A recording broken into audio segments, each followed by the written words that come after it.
Hello everybody, welcome back to Beyond Measure Homestead. If you are new to our channel, we are building a new homestead, which first starts with a new house, as you see here in the picture frame. We have roughly 11 and a half acres that we're building on. About half of it's wooded, the other half is currently a hay field.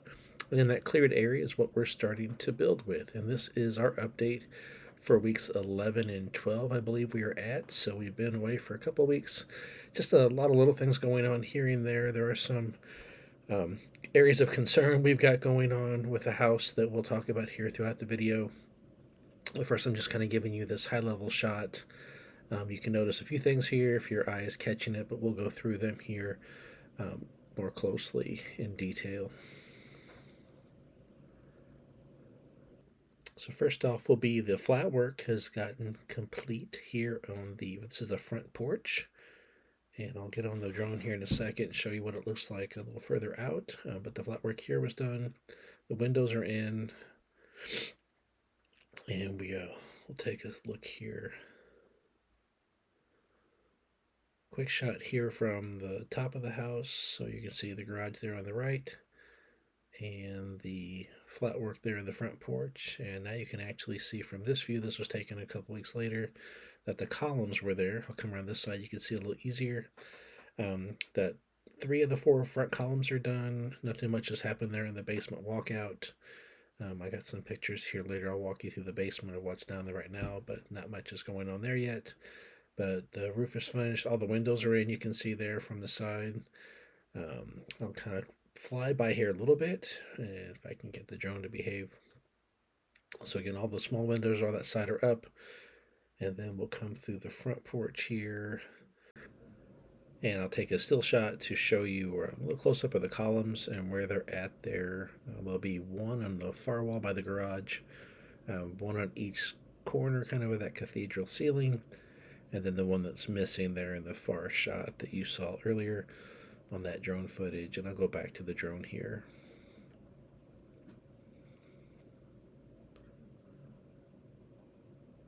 And you'll see then, again, the window shot. Now you can see where it's missing, that 4th column that needs to be up right there in the corner. And there was some talk there around what to do because of the leveling of the land. If we were going to be too steep and need a handrail there off the corner of the front porch, or if we were going to put up a retaining wall to protect the windows and entrance to the walkout, or what we settled on was the window well. And if you saw it in the front frame or the front of this video, it was in the garage there. Waiting to get installed. So I'll take a pass through and see if I can get the drone to drive by, and I can get a little closer view where the hardware is there for that column, the other 2, and then the garage sticking out there. So you can see the front yard. It is kind of a rise right there, but I think that'll get remedied. They're going to have to bring in some of this topsoil and dirt up into the grading for the house.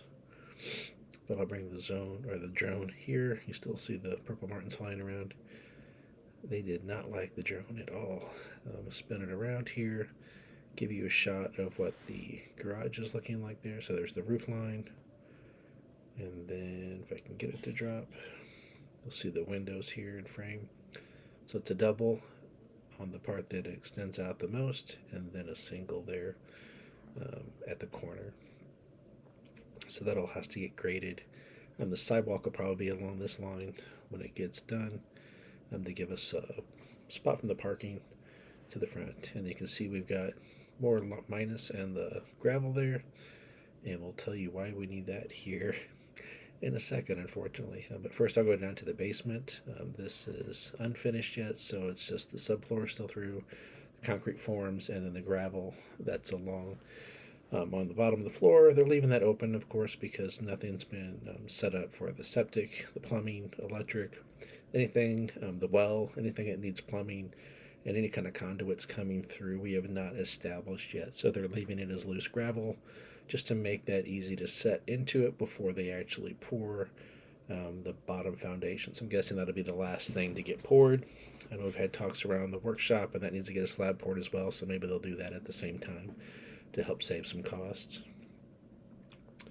We switch here. This is me to the very back wall then. That wasn't wet yet. I'll show you the water that's piled up in the basement. And that's just from the rainwater. I don't think it's seepage. If you look to the far left there, that's where the bedroom window is going to be. That's cut into the concrete, and then the door will be in the middle. And the far right is going to be the window unit to the great room or family room that's downstairs. So I'll have some space here to work with.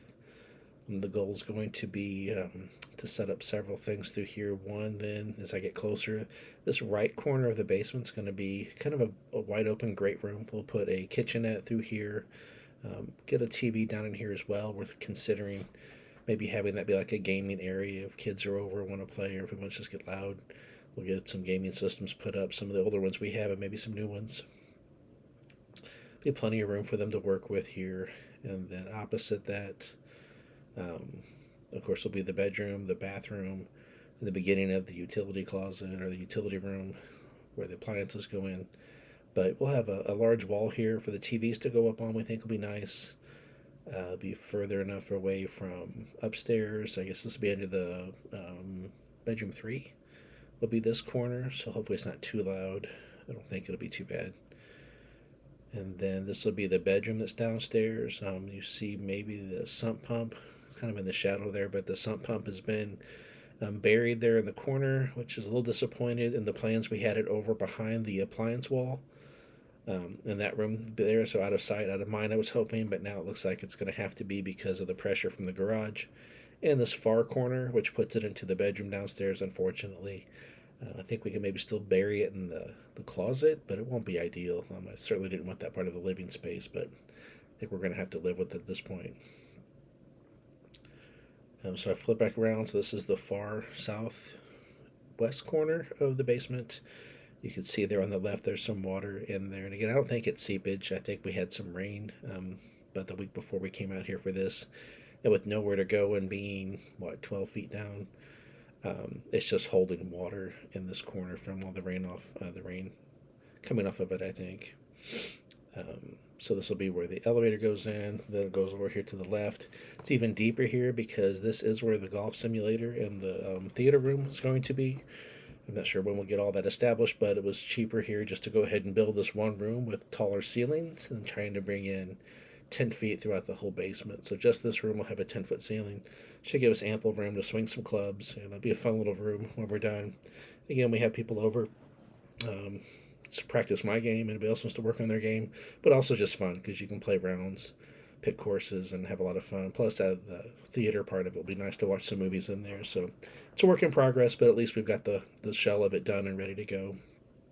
This is where some of the problems we're having is going to come into play here. If you can see the markings on the column, this is the garage where they've poured the slab now, and where the arrow is showing is where the floor should be. So we're off by about 15 to 19 inches. Unfortunately, they missed it in the plans that we wanted a 0-entry garage, just like we had for the porch and the back patio. They just poured their standard garage whenever they did this instead of referring to the plan. So we're pretty disappointed by this, but there's some things in play to try to get it fixed.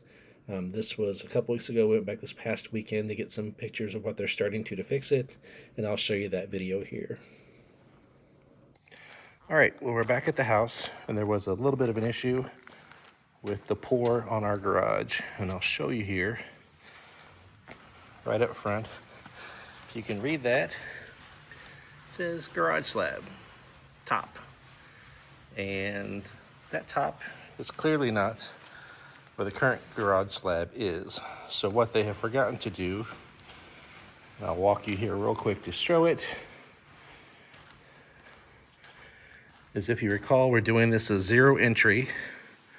We wonder for the house.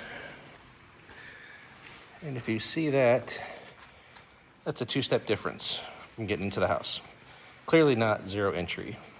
So we called this out last week to the contractor, and you can see here by the chalk lines, they were trying to find a way to put a ramp in, which is clearly not what we intended for. And we eat up that space in the garage, so they recanted that work. And now they are looking to basically fill in all that difference you saw earlier where the slab top was going to be. They've got to re-pour that. So now the new issue is, as you can see the footers there, than all that wood. So how do we get concrete over that 15-inch difference? And what they're doing, as you can see here, they've come in now and every little spot where the original sill plate and footer was, they've now added these little extensions. And these go all the way around because they're gonna have to pour concrete up to this level basically. So the first stage is to fill in all those gaps. And then I think they're gonna come through next then with some kind of way, they're still gonna get this corner here done. They're gonna come in and put some moisture barrier there. And you can see they have brought in here massive loads of gravel and stone. So they're gonna have to come in here with all of that and fill all this up, that 15 inches, or probably right around 12 to 13, or 10 to 11, and then put the 4-inch slab back on. They've talked to their engineers, by the concrete people, and they said we should be okay since we're gonna have such a large gravel pad on top of this concrete. They don't have to bust it up, but they're still gonna have to fill all this up with gravel, then come back in and re-pour the slab. So, not great. That means basically what you see here at the top of those cubes they built are where your feet are gonna be. So now the bottom of the window, instead of being at my waist, it's gonna be at my knees. Luckily, if you look up, the windows are pretty tall. I'll still be able to see out through that, I think, without kind of distraction. The option was we could still have this header space to move the window up to, but if we did that, right now the top of that window aligns with the windows on the porch. So aesthetically, from looking at the house, you see everything lined up. If we move these windows up, then we lose that line of sight across the top of the window. So I don't think it's gonna be a big deal, just leave it as it is. We can't say the same for, hey Jen, for the garage doors because the footing is here now. And as I said, they've gotta come in that much difference. So they will have to come in now and take away that header and cut into that top, the distance that the floor is gonna come up to make the garage door fit. So we're gonna now be a little weird, I think, on the side. But right now we've got that much room between the top of the garage and the roof line. We're gonna lose that probably 15 inches there. So it won't be terrible, but it's not quite what we had planned for. So was our shock for the day, or for the last week, that this oversight was made. We weren't happy with it, but things happen. We'll just trust God that whatever results from that to fix it will be a blessing to us on the back end, and we hope that it is. Other note here, if you've seen it during passing, it looks like they've got the columns. I don't know if that's gonna be, they're pretty big. So we should have 3 columns for the porch, another column for the back.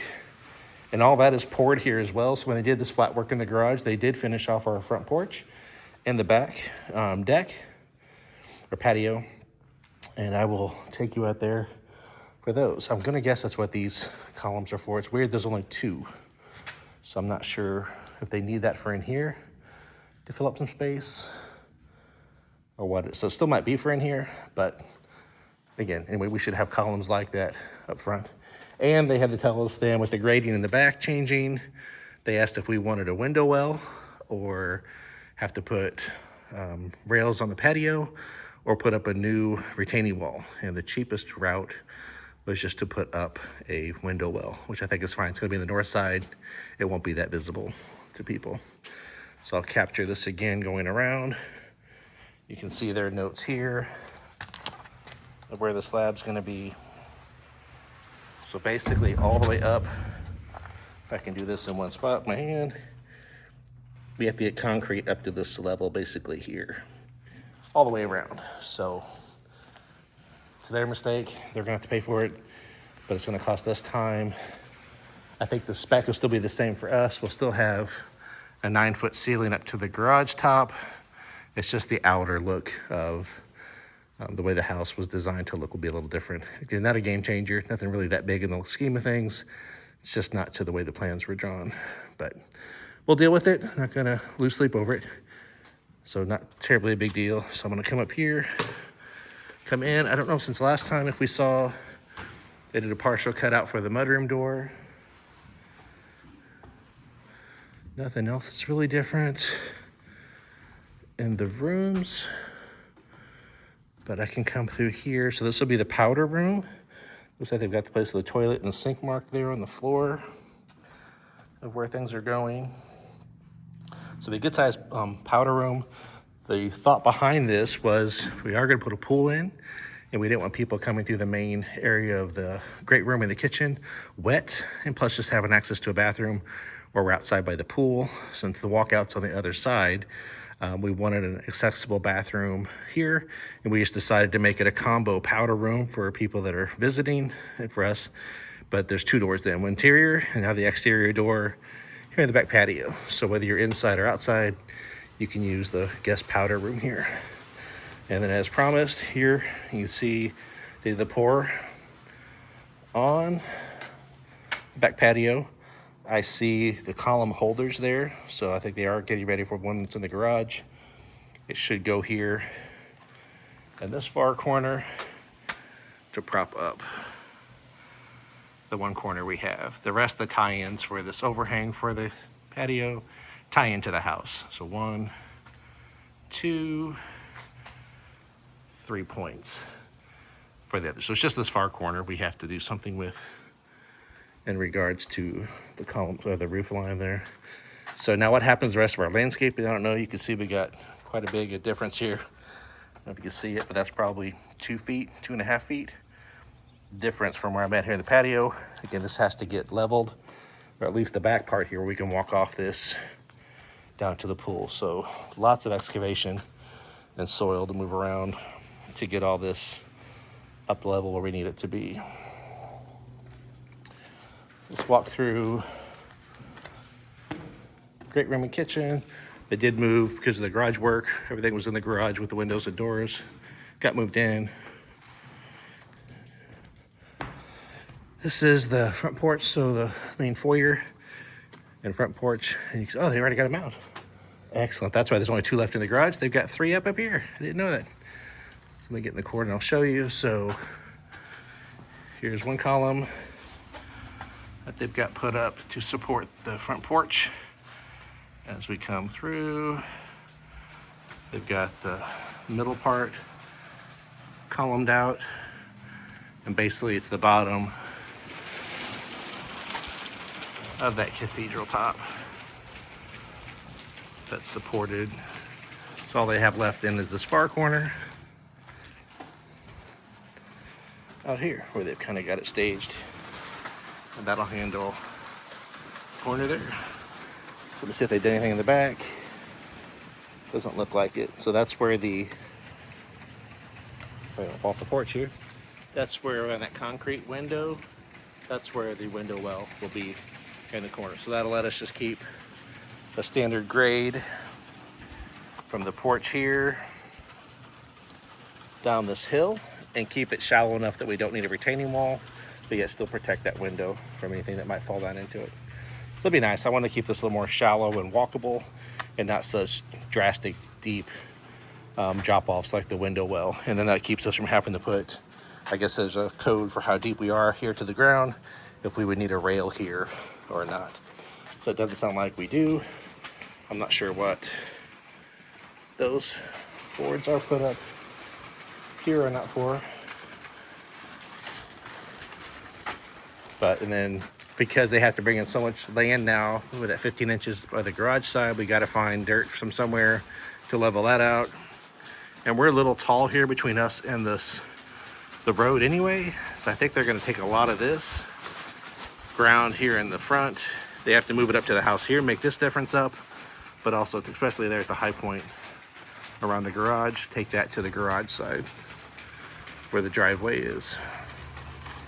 So I think that is all the differences since you guys last saw it.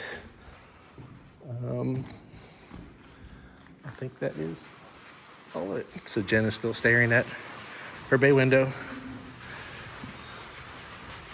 So yeah, I'll leave you off there. So a few hiccups, but the builder is dealing with it. Hopefully it comes out with a good resolution that doesn't look too crazy. But the main thing is the functionality. One of the 0 entrance. That's what our first priority is. the aesthetics kind of play second hand to that. But hopefully we don't make any more concessions for like we hoped. This will end up being better for us in the long run for some reason that we just don't know yet. So we'll keep hopeful, keep positive, and we're still grateful and thankful for all of it being on. Thank you all for stopping in, and we will keep you posted. Till then, God bless, guys. Take care.